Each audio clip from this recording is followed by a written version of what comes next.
Welcome, everybody. It's really great to have you here today, whatever your time zone may be, in London, Chicago, or the west coast of the US, or even some parts of Asia.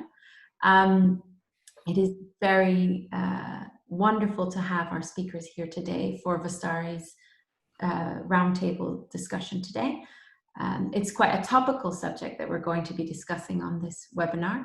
It's about identifying Chinese diaspora within Asian art. This is a topic that's even more poignant today, given the circumstances politically, and of course, given the recent lockdown and events around Wuhan, that there has been a lot of discourse that has resonated with people, perhaps not always in the best way. So we've invited two very esteemed speakers to discuss this issue with us here today. We have Inez Suen and Gordon Cheung, who will be discussing the subject with me today. Just a little bit more about who I am. My name is Bernadine Brocker. I'm the CEO of Vastari, and we help connect different people around the world for exhibitions, including in China and in other parts of the world. And we have invited Inez and Gordon here today for this discussion. So let's just step right into the discourse. I would love to start with looking at each of your careers within the art world and looking at how you got into the art world. So maybe we can start with you, Inez. Could you tell us a little bit more about your career in the art world, what you do now, how you've gotten to that point, etc.?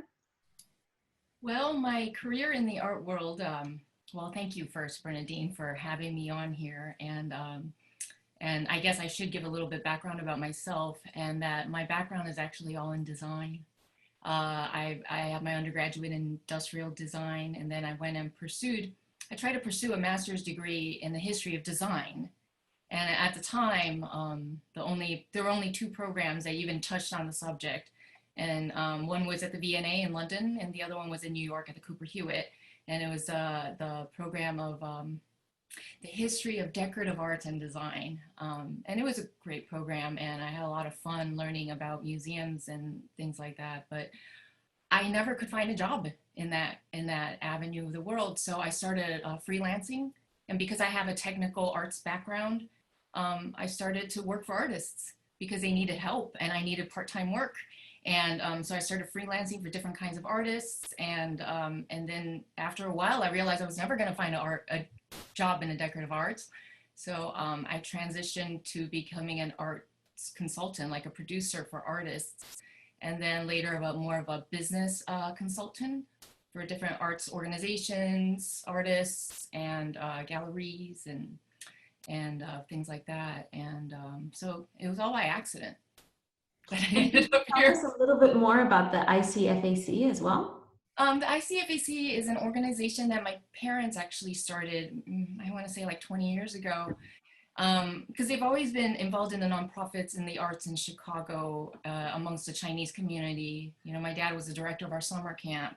They started an organization 40 years ago called the CFAS, Chinese Fine Arts Society, where they hold a international competition to learn Chinese music every year, and it's still ongoing. And then they started ICFAC. Originally, it was also music focused, but as I started to develop this art career, people came to me and were like, oh, what do you know about Asian art? What do you know about Chinese art? You know, here, I have a bunch of Chinese art, can you sell it? And I was like, I have no background in this, none whatsoever. I better start learning, you know, because I felt somewhat ashamed. It's my culture, you know, but I grew up in the West and we don't have much of that. Yeah, we'll come back to that subject later on in this discussion. So I guess before we go deeper into the cultural aspects, Gordon, could you tell us a little bit more about how you became an artist? Have you always wanted to be an artist? Tell us more. Yeah, I always wanted to be an artist. It was the one certainty in my life that I wanted to pursue. It was only later on that I realized that not everyone knows exactly what they wanted to do, but I did. It was the clearest path before me. Partly because I was terrible at school for many years, and the only good thing that I was good at was making art. And so I ended up in Central St Martin's, graduated from there in '98, and then the Royal College in 2001. So I'm a British-born artist, and after graduating from the Royal College and having a look, well, actually, I had a look around the art galleries when I was in the second year of my BA, thinking that I could choose which gallery I would like to belong to in my naivety.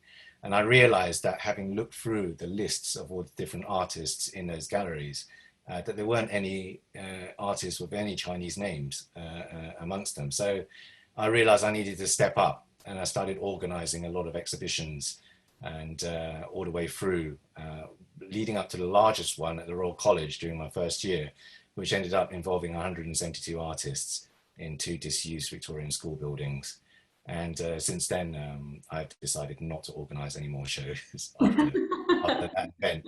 And luckily, through being invited into other shows through peers and a cumulative effect, ending up in a residency at the Chinese Art Centre, now called the CFCCA in Manchester. Some curators saw my work and put me into one of the most important shows in the UK calendar, the British Art Show. Wow. And you mentioned to me before that the British Art Show hadn't had many Asian artists before, or Asian heritage artists, right? I think it was only one In person. over 30, maybe over 30 years of its history, I think there's maybe one artist of Asian descent in their list. It's a type of exhibition from which, every year, it happens every 5 years, and when it does happen, it's like many of those artists that then some of those artists get nominated for the Turner Prize, which of course is another famous art competition, I suppose, and in the UK calendar again. So it's something that's seen in high regard, and yeah. So there's been maybe one, of East Asian of descent, at least, anyway. So yeah, which is an indication, I think, of something, Yeah, such a significant minority within British culture not being represented in British art is, of course, impactful. And it also can affect people's ambitions, right? As you mentioned, you probably had the opposite feeling. You thought, wow, there aren't enough names there. We need to get in there. But others might feel a bit discouraged by not identifying themselves in that group. Do you think? Could you rephrase that? Sorry, yeah, maybe I'm being a bit unclear. What I mean is, sometimes seeing a gap in the market can actually drive you to want to be there, and sometimes it can actually make you feel discouraged because of the fact that you're not represented, and so that makes you feel.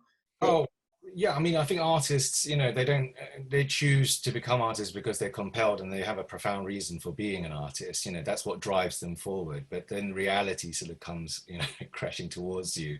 And when you start to see the landscape before you, through which you're going to have to navigate your art career, whatever that means, or however you understood that, you can see some of the obstacles before you. And then you sort of step up and, organize exhibitions, or you find a route, through it. To be discouraged, then it can be, I guess, but then also it's really important to recognize what is the types of opportunities that are before you, and whether you actually need to consciously build, towards it, or actually, to make it happen yourself, such as organizing your own shows, etc. Exactly. That's really impressive to kind of want to make a difference. And I'm going to shift the question again a little bit more in this introductory phase to talk a little bit about positioning Chinese diaspora as a concept. If someone asks either of you where you are from, what is your answer usually? It depends. It really depends on who's asking. I often get this question in the back of a New York taxi cab. And I'm not so nice. But often, actually, that question comes from other immigrants because they want to connect and they want to know where are you really from, you know, because we are all part of a Chinese diaspora. And my family, a long time ago, immigrated from China to Taiwan and then to the United States. So that's what they're asking. But ultimately, yeah, if you're the creepy taxi driver, I'm going to tell you to probably F off. Gordon, is it the same feeling for you? Yeah, I mean, it depends on the circumstances. Sometimes it is a very, you know, it's a question out of curiosity, right? It's kind of, you know, they want to know where you're from because of the way that you look. You know, they may be wanting to empathize or reach out to, you know, a similar conversational something to converse about.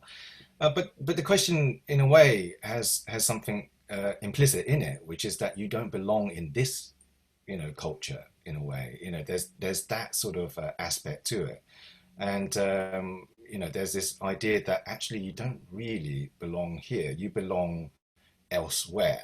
You know, and I think people of a diaspora sort of origin, if you like, is constantly in this kind of in between state of different identities.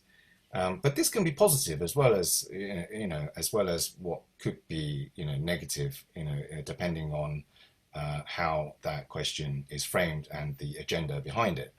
And but the positivities is that, you know, obviously diaspora sort of people of diaspora, they come from two different cultures. They can bridge, you know, between these cultures. You know, this is to increase communication, you know, between understanding as well, to prevent, you know, a kind of didactic way of understanding, you know, another race, if you like. So you know, it's like Inez says, you know, it depends on the context of the question. And I guess looking at it, this just immediately makes me think about why we're doing this, why we're having this conversation. It is about kind of sometimes the misunderstandings of diaspora artists, but also how it could potentially be a link towards Asian art. You're describing almost being a bridge and helping with one foot in each on each side.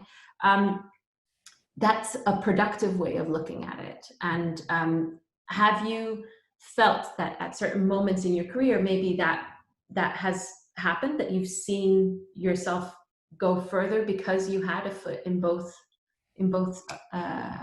cultures? I hope so.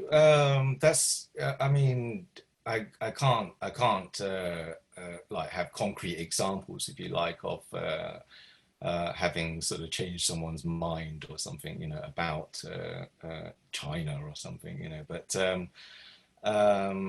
just by simply being an artist of diaspora origin, if you like, you know, is you're already sort of, I guess, making by inherently, you know, a sort of statement of being in between.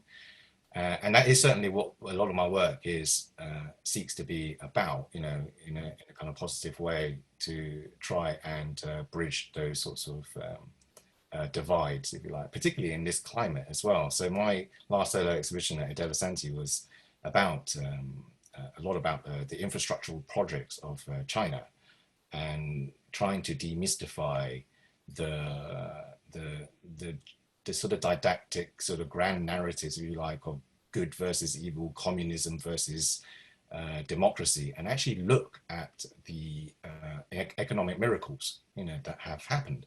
So I remember like someone asking me about how they felt, how did I feel about China's infrastructural projects? I said, well, you know, 800 million people lifted from poverty, more infrastructure built than the world history combined altogether. And then his response was, yeah, it's terrifying. And I was really like surprised, you know, because what it was that when he pushed me to ask whether I was terrified, I said, well, you know, I guess it depends on whether you feel threatened, you know, existing in a culture through which you have benefited from empire and colonization and the resources that have been extracted as a result. And this type of privilege and entitlement of within that culture through which they have dominated the world, and seeing a rising power, on the horizon, being and often sort of bracketed as being a superpower or a next superpower. And of course, you're primed, your mind is primed, to see it negatively, despite the empirical evidence that, 800 million people lifted out of poverty in a matter of decades. It's a pretty big achievement, But having grown up in the US and in the UK, you will have been raised in the educational system that does teach that way of thinking about things. So how did you feel growing up around that narrative? I just thought it was really strange. I remember because I'm an immigrant. I immigrated when I was 8 years old to the United States from Taiwan, and suddenly there was nothing about Chinese history, Chinese anything in the curriculum. I mean, I was just at the time trying to learn English, but when I got to high school and I got a command of the language, I petitioned year after year to the school board to include world history. I wasn't even just petitioning for Chinese history, I was petitioning for world history because I remember I went to the school board in high school and pointed to a map and said, but what about all these different places like Africa and Asia and all these places? When are we going to learn about them? Isn't that the world? So, I mean, it's a systemic issue in our education system, and it's going to take a lot, I think, of effort to change. Yeah, so my education was obviously in Britain, in England, and the world, or the definition of the world, wasn't inclusive of China in my education, so much. It was kind of like, it was barely mentioned. It felt like a footnote. And so I grew up thinking that China was this sort of insignificant, sort of, barely mentioned nation. I didn't realize, that it was like 1/5 of the world's population, and that it has over 5,000 years of history, etc. And it was only later on that I learned all of this sort of stuff by myself. In my English education, there was it was all about discovering the new world, and it was all about colonial conquest. In many ways, slavery was barely mentioned, as anything of particular significance. The dark aspects of colonialism was barely mentioned. Opium Wars, was that ever mentioned in my education? I don't remember. I don't think so. And that's something that I've actually been learning about, more recently, and being really very interested in exploring, particularly with the current instigated U.S. trade war, with China, and these are incredibly important sort of histories to understand our current histories as well.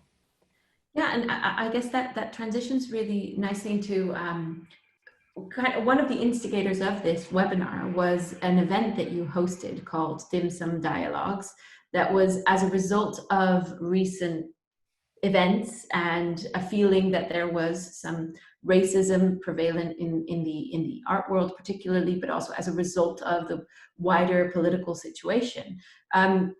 Inez, could you tell us a little bit more about what instigated that roundtable discussion and how it went?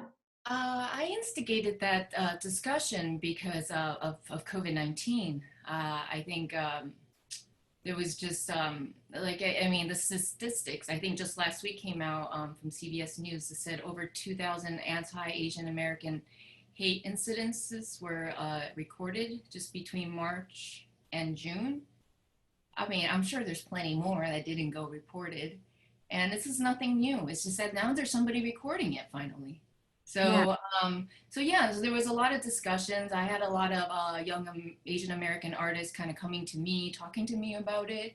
And then I started just talking to people, and I realized it was like kind of a timely manner. And what's interesting about our dim sum dialogues at the time was that it happened the same week that George Floyd was, you know, brutally murdered. And it kind of sparked this like movement from a lot of it. It just became even more timely of a discussion, is that, you know, it's a systemic problem, and that they've been, you know, pitching Blacks and Asians against each other in the Western world for centuries. You know, because a lot of that came out during the post-COVID-19 era. Yeah, and it wasn't only Chinese diaspora, people of Chinese diaspora descent. I keep making this a very long term. We're gonna have to find a quicker way of saying it, but it was basically anyone that looked different that was targeted through this. This Koreans, Japanese, just like the Chinese were targeted during the Japanese internment. You know, similarly, you know, they put Asians all in one group. But, you know, ultimately... And then, yeah, sorry. Go ahead. No, I was just going to say that it's the same thing also that China is such a big country, and there are so many different Chinese people that if you generalize, it's absolutely. Yeah. For example, there's 55 ethnic Chinese groups in China outside of Han Chinese, which makes up the majority. For example, Gordon is Han Chinese. I am not at all Han Chinese, but yet we're identified as the same culture. And he grew up in Britain. I mostly grew up in the United States. His family immigrated from Hong Kong. Mine came through Taiwan. Totally different. Yeah. And I think these are the things that people need to know. You know, that China is being Chinese is a cultural thing. Being from China is a national thing. And being from Taiwan is a national thing. Being from, you know, all of these different places is a national thing. Being Chinese is a cultural thing. And there's millions of people, I believe there's 5 million overseas Chinese just in the US alone. The biggest population is in Thailand with 10 million Chinese people. But I think oftentimes in the United States, especially in the art world, we don't think about that. We think of Chinese as China. And I think we just need to all be aware that there is this giant diaspora, and that the artists that are coming out of Taiwan or Hong Kong could also be Chinese. Yes. Gordon, did you want to say something about that too? I think Inez said that really well. So, great. Yeah, But then I guess if we look at the discussions that you were having post COVID-19 and kind of how the discourse was oversimplified, do you think there are immediate solutions visible of what could be done in the art world, but also in the wider world, to improve the situation and to raise awareness about things like you were saying, Inez? I think what you're doing is very important. I think having these discussions and just talking about it, just talking to as many people, that's what we try to do with ICFAC, is we just try to talk about it as much as possible. You know, tell people our own stories, you know, share other people's stories, and actually just make people aware that there is a diaspora. I mean, ever since I started kind of going in this direction with the organization, I talk to people at events about Chinese diaspora, and I would say 60% of the time, more than half, people will say something to the effect of, oh, I didn't know there was a Chinese diaspora. And I'm always like, okay, well, let me tell you about it. And because it's such a normal thing for me, right? I am a part of different cultures, different minorities that make up a bigger nationality, I guess, cultural identity. And then on top of that, I got shifted over to the Western world, where I had to grow up in between two completely shifting philosophies. So yeah, I'm a big, because I can't identify with one. You've also, I've read comments on your Instagram in which there are people really grateful, you know, for the information that you're also providing, you know, the histories, you know, that they didn't know about, you know, identities that they feel that belongs to them as well, that, you know, they weren't aware of until, you know, you had sort of written about them and posted about them.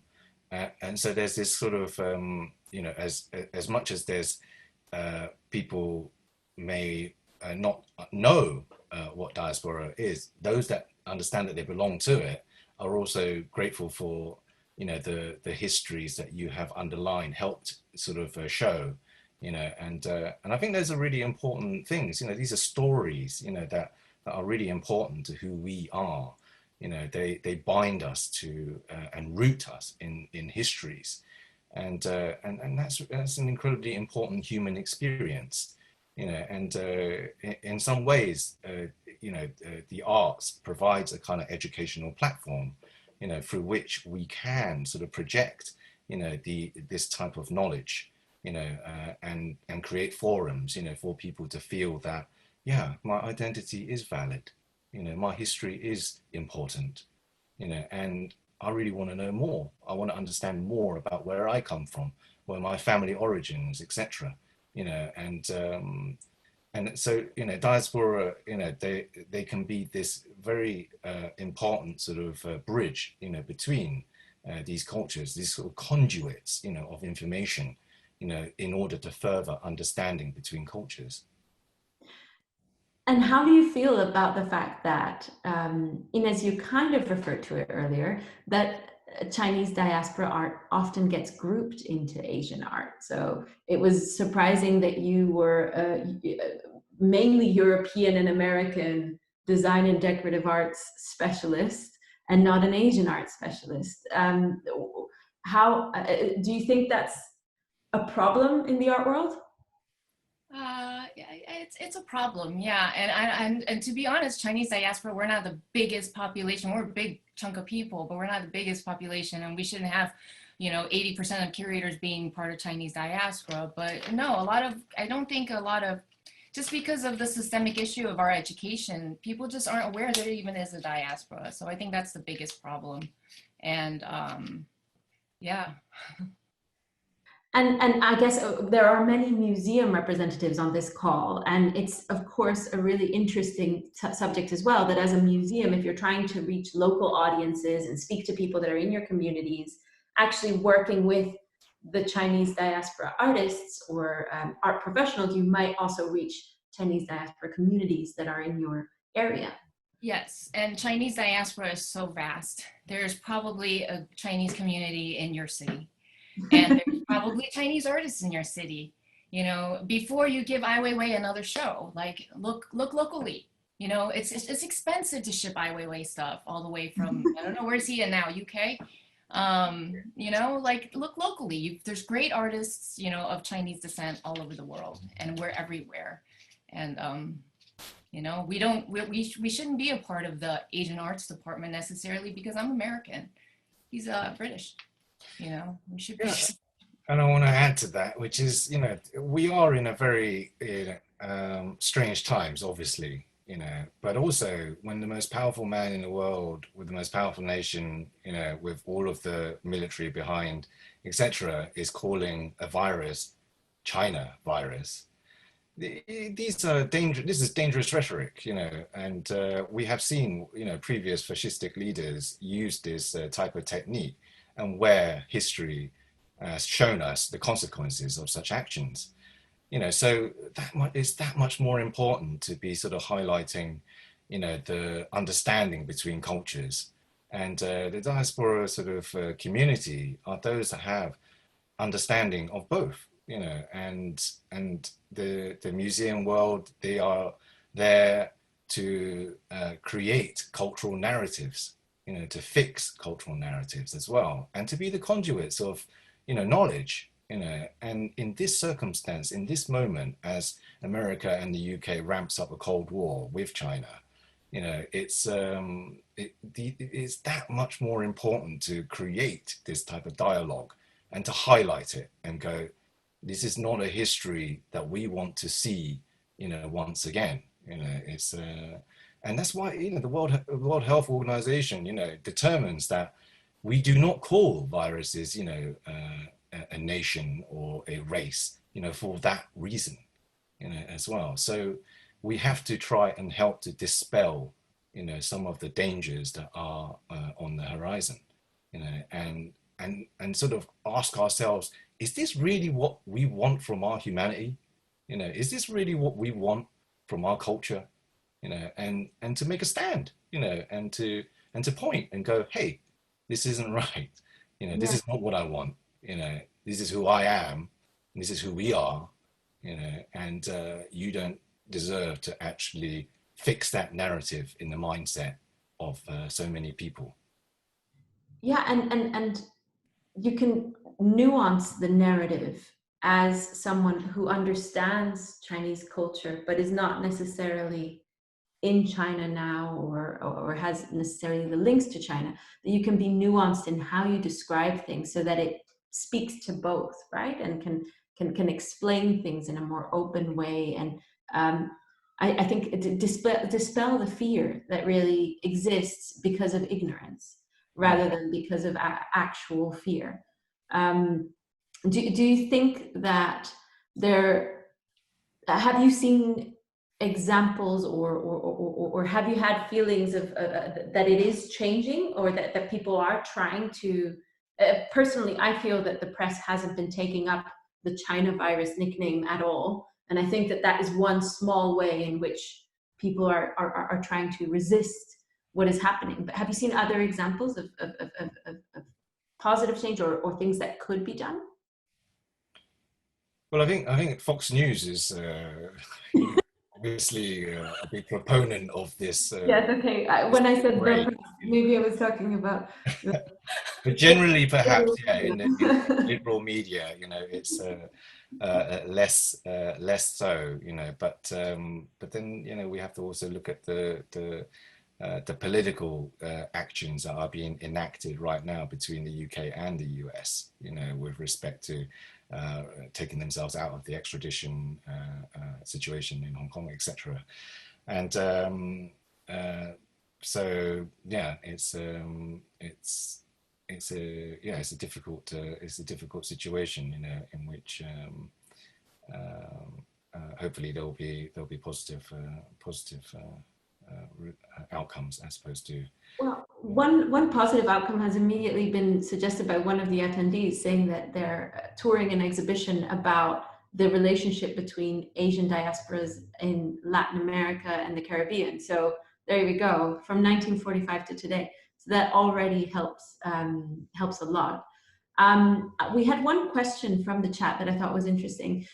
What are some resources, books, music, films, etc., you recommend to further delve into Chinese culture and history? So often I am afraid that the material I take in is whitewashed, but also I would just love to know what Chinese art has piqued your interest and felt freeing to learn more about.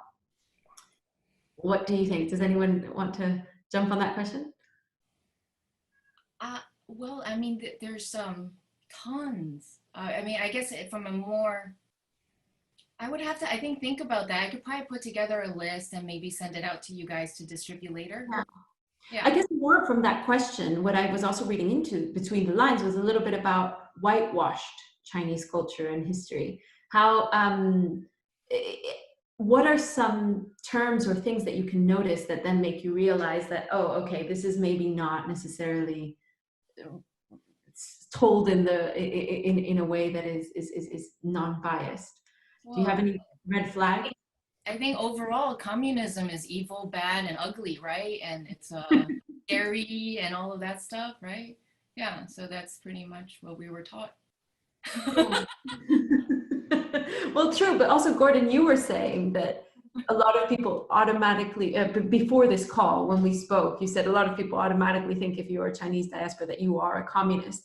But actually, interestingly, a lot of people left China because they weren't communists. And that's actually probably Chinese diaspora communities have more to say about the not being communist than about being communist. Do you want to say something about that? Well, in a way, I kind of think is, like I was saying about my last show in London at Ascenti, I was trying to almost dispel this didactic sort of discourse about communism versus democracy and look at actual political action, if you like, with how China has built all these enormous infrastructure projects, etc. And to look at like how many, what is the living conditions, if you like, of the majority of the people, in those countries, rather than sort of like going, hey, they're all communists and therefore they're bad. and democracy is all about freedom and liberty. These are kind of very simplistic sort of romantic ideas. And I wanted to try and look at the sort of some of the more pragmatic sort of mechanisms of how you build a civilization and how you treat its people as well. So there's been a lot of what I read is from investigative journalists, such as those with Grey Zone and The Intercept. And I try to cross-reference sort of articles to discern some, as much of the truth as I can. And that has really helped me to sort of look at, for example, some of the geopolitical policies of the US in respect to China. So can you imagine like 400 Chinese bases surrounding America right now?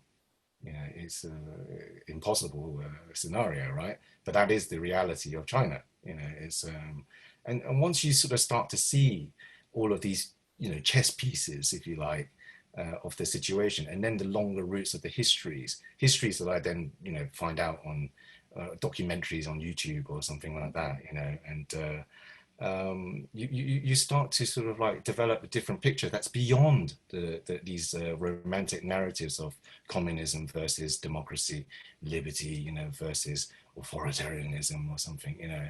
I mean, look at the way how COVID-19 was discussed, you know, draconian measures by China in lockdown, you know, and then what did the West do? You know, it's, yes, they're draconian as well. I don't know, you know, it's kind of, but maybe because it's a democratic kind, it's okay. You know, it's this sort of, these kind of contradictions, you know, these kind of cognitive dissonances, you know, in the mind that prevents one from looking at things as more objectively, as opposed to the easier route, which is this sort of romantic sort of notion of, democratic ideals versus communist ideals. So yeah, it's I think you just search for the best sources of information that you can, while also reading, you know, some of the what I would term as propaganda as well. Yeah, which exists on both sides, right? So Absolutely, you have absolutely. to read Yeah. between the lines on both in both cultures. Yeah, I don't want to like say that just because right now I sound like this, that I'm maybe defending China or something, you know, that no, I enjoy democracy and I like the ability to be able to vote for my leader, you know, but I want to look at things, you know, kind of in a geopolitical light, and to understand that there are many mechanisms here beyond, you know, the democracy versus communism, good versus evil narrative.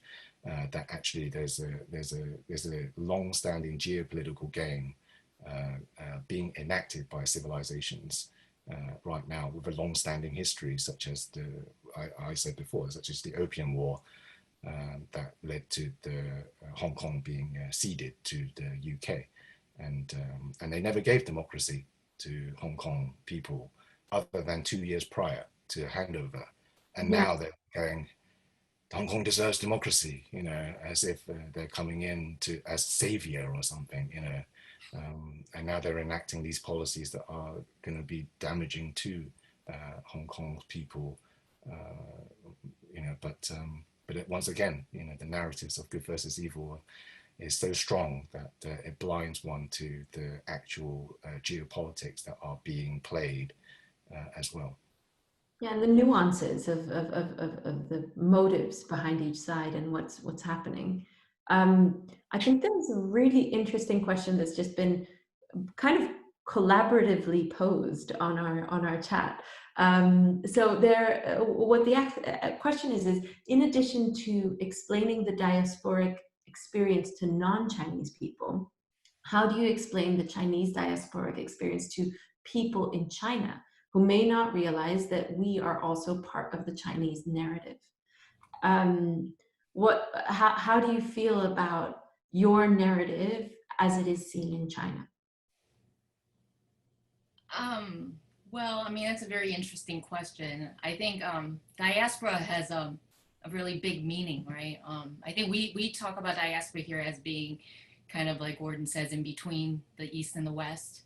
And there's also diaspora within Asia, of course, you know, of the Chinese from Thailand, Vietnam, Philippines, Japan, Korea, and I think that diaspora itself is its own thing, and as well as the diaspora within China, and that it's made up of 55 ethnic minorities. So I want to say thank you to all the people actually from Asia actually staying up to watch this. And maybe we could do this discussion there at their time zone, at a more timely time, so we can give them exposure and explain. My Chinese isn't so great, but it's all right. Yeah. I guess that's a very good point. We definitely chose a Western time zone for this discussion right now, but we will be recording it and publishing it on, well, YouTube, which may not be accessible in some locations. But yes, hopefully we will get more of this discussion going. Gordon, do you think that your work speaks to a Chinese audience? Well, I had a solo exhibition in Shanghai, and a journalist insisted that there was no Chinese aspect to my work, that it's very Western. Funnily enough, in the West, quite often it's one of the first things that they sort of maybe talk about in my work. I say, oh yes, he's of Chinese descent, and you can see this, and so on. So you can't help these things other than to keep going, keep showing, and try to sort of change the narrative, if you like, the perception that just by being of Chinese descent, I guess, in some ways makes your work inherently, in some ways, Chinese as well as being Western. Like Inez says, we belong to a kind of in-between space, and that can be very powerful. I think it's not that we necessarily belong to either or, but actually both at the same time, and that's a really positive, I think, stance from which, like I said, it can be the conduit of knowledge and understanding. And I guess that there's a difficulty in today's world that we're all doing everything on databases. So there has to be a field of what nationality you are and where you're from and that type of thing, and that people then define who you are. Do you feel that ambiguity is in all of your work, or sometimes you do work that might be more Western or work that is more Chinese? And then how do you look at your works? Are there some that how someone describes that you can definitely see that there is a Chinese influence in your work or something? Is it that you purposely are trying to reference that visual, those visual triggers, or is it actually something that is subconscious and that you wouldn't be able to divide? I do specifically look at certain bodies of work. So, for example, I was responding after 2008, the first financial crisis, trying to look at the first economic bubble, and that led me to the Dutch Golden Age. And then from there, that was the birth of modern capitalism and the first economic bubble, and also globalization as well, the East India Trade Company. And then that led me towards looking at still life imagery from there, from the Rijksmuseum. And I used an algorithm to blur it in order to question fixed narratives of histories written by victors.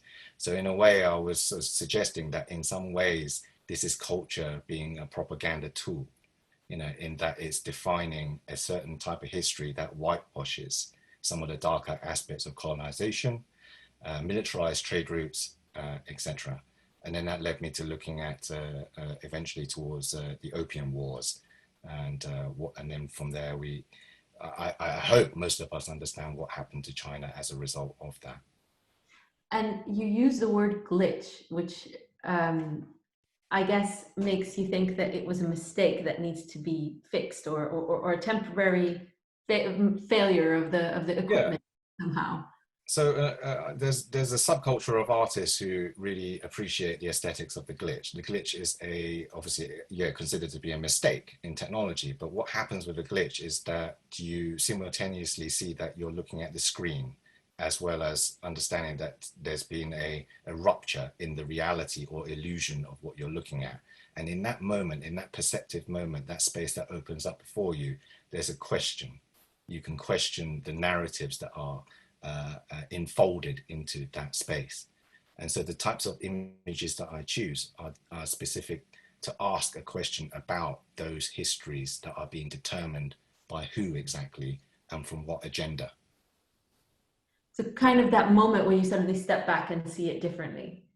And you see that there's a broken illusion of an image, but also the mechanical reproduction of the image as well. So you've got these different sort of multiple layers, you know, in the work as a result of the rupturing by the glitch. The glitch is actually done by an algorithm that reorganizes the pixels, but it doesn't destroy copy over them. It reorders them. So for me, it's this metaphor of a new order. You know, it's this kind of this notion that a history isn't fixed, it's actually in flux, and that the types of understandings that you can bring to it can help to make that history more liquid, you know, in that now you can understand it and comprehend it past the agendas of those that have written it from the position of a victor. Yes. I just want to take a moment to absorb that, because that was completely on point on what all of these recent discussions, including the Black Lives Matter movement and all of the things that have been happening recently, are about addressing these issues and being able to identify those failures, those mistakes, and reorder them. Also in a previous discussion, you mentioned about how Chinese history has been rebranded or invisibilized. You use that as a verb in the past. What do you think? It relates to this glitch concept, but what aspects of Chinese history specifically are you thinking about when you say that? Well, actually, I was thinking a lot more about China virus, you know, the phrase of China virus, and how it's a propaganda. You know, rebranding is, I guess, I was using that as a polite way of describing propaganda. And then invisibilizing is the lack of representation. You know, the lack of representation of the diaspora and of the histories that they have contributed to, and the value that they've added to culture. You know, and also the opportunity of creating those bridges of understanding as well, as opposed to, I understand that museums have to sort of go for the big ticket sort of shows, etc., the spectacles, and you know, to get the footfall into, you know, there are many pressures that I wouldn't understand what a museum would have to you know, fulfill.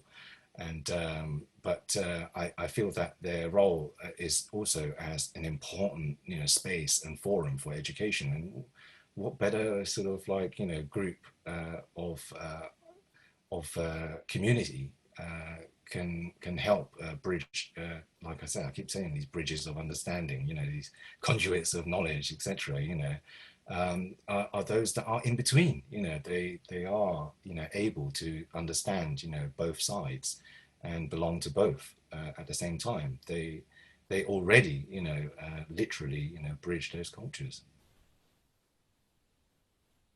Yeah, and making it visible is one big step, and we're in the visual arts, right? So it's a way of visualizing what. Yeah, and it should be complex, you know, it's because we are complex, you know, as well. It shouldn't be afraid of such the diversity of humanity. You know, it's this is who we are, you know, and what better place to express that than through these fantastic institutions, you know, that have this enormous platform and power to be able to change the narratives, you know, of our cultures and of our national identities, you know, of the population's mindset. You know, it's a huge amount of influence that they wield. You know, and this is a perfect timing in order to do that. You know, because of the dangers of what, you know, the president is advocating, you know, for, with the type of rhetoric that he's trying to create, this kind of black and white sort of issue with no gray, spectrum between, in order to, it's an either or, you're either against us or with us mentality. And this is extremely divisive and damaging, especially when blame is portioned onto a minority, of a nation, and the result being a spike in hate crimes. I think that's one of the strongest pitches for exhibiting more works by Asian diaspora artists I've ever heard, to raise awareness and to really be able to pinpoint the nuances of all the different things without having to be so black and white about it. Art has a wonderful way of being able to be a bit ambiguous and a bit more open. And as you were saying, we're imperfect. So let's use art as a tool to be able to exalt those imperfections. Yeah. I do want to mention also in the UK at the moment, there is actually a show of Chinese diaspora artists at the CFCCA in Manchester right now. So there are, their remit is it involves having to do that as part of their core beliefs. There are moments. No, of course, and I don't think it's something that has been completely ignored. But I think a lot of perception also on who the patrons are.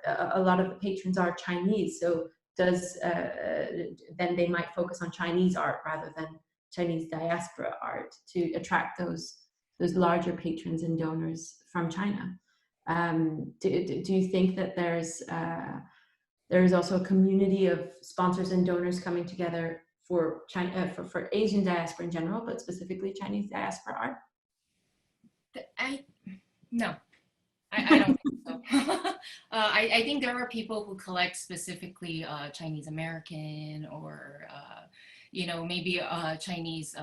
They may not be always called Chinese diaspora because art from Taiwan is often not. Is totally different on opposite side of the spectrum from art from China, and that's technically diaspora, right? I don't think that the term Chinese diaspora, I don't think is used often enough to describe our group. We're often called overseas Chinese. We're often called Asian Americans, British-born Chinese. We have all these different names, but it's about the general just diaspora in that Chinese is a cultural belongingness. It's not a political group, or we're not all the same. Bottom line. I think that that's a really nice note to end our conversation on, and to just highlight the fact we're not all the same. We have to acknowledge these different discussions and make sure that that there is the nuance in the vocabulary we use, and an acknowledgement of these communities, and an awareness of how the language that's being used has an effect on the wider ecosystem. I really enjoyed speaking to both of you today. Thank you so much for taking the time. I think we have a to-do list. We're going to be putting together some resources for everyone who attended the webinar in case you want to read more. And we can also share a link to Gordon's work as well. And I think it would be fantastic that if this discussion triggers more people to think about this in a different context and to really question their own biases. Were there any last thoughts you had you'd like to share before closing the conversation? I think this resource page, we'll probably put it on our website as well, so people can go to icfac.org to take a look. And I believe we recently uploaded a few more exhibitions to Vastari for Gordon Cheung. So please take a look. And thank you so much, Bernadine, for hosting this, and Vastari as well. Oh, great. We really enjoyed it, and look forward to hearing the effects of this conversation, and hopefully lots of people will look at your exhibitions on Vastari as well. Very good. Have a great evening, afternoon, morning, wherever you are. And thank you again, Inez and Gordon. Thank you. Thank you very much. And to everybody that came as well. Yes, the amazing number of participants. Thank you.